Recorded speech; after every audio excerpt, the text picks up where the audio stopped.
Um, well, basically, um, I'm hurt.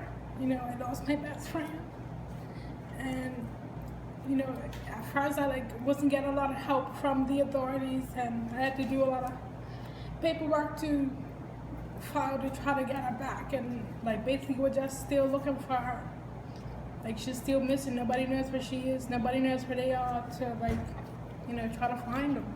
And you haven't heard anything from him? He hasn't called me. He hasn't emailed me.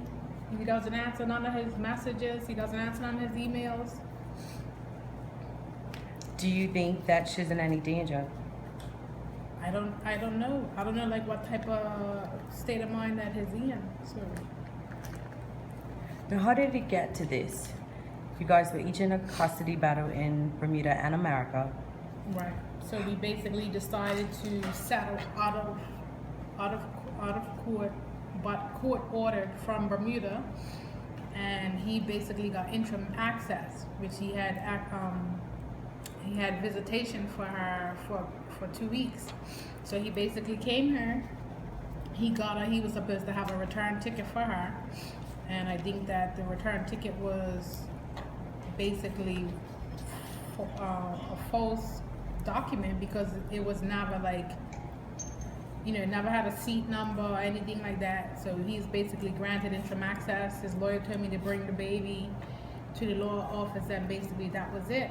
I gave him her passport, and that was it. For 2 weeks, he called me every day. He sent me pictures, it was fine. He was talking to me.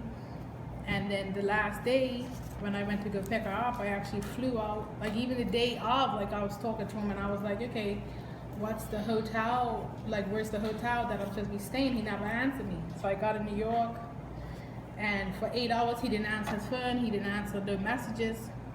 So after 8 hours, I went to his house, and I sat outside his house for 3 hours waiting for him to come back. And he didn't come back. So I checked myself into a hotel, and I ended up getting a hold of him on Skype, and he was just like, I'm not bringing her back. She's not coming back. And he said, if you contact the police or your lawyer, then you're never going to see her again. And then, I heard in the background calling for him, so I was like, can I at least speak to her? And he said no. What date was that? This was the 29th of May. And he didn't even allow you to talk to her? He just I'm gotta go, and he hung up the phone. Describe that feeling. I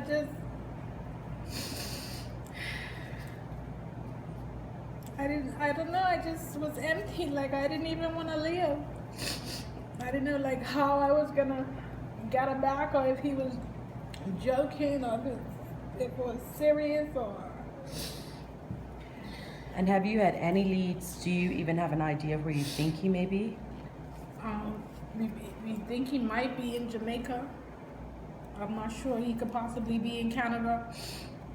His roommate told the police that they're in Jersey, and that they've been moved. I don't know. Every time somebody comes to the house, he tells them a different story, We often hear about this as Bermudians. We hear about this in America, but never imagine that it could actually happen to a Bermudian.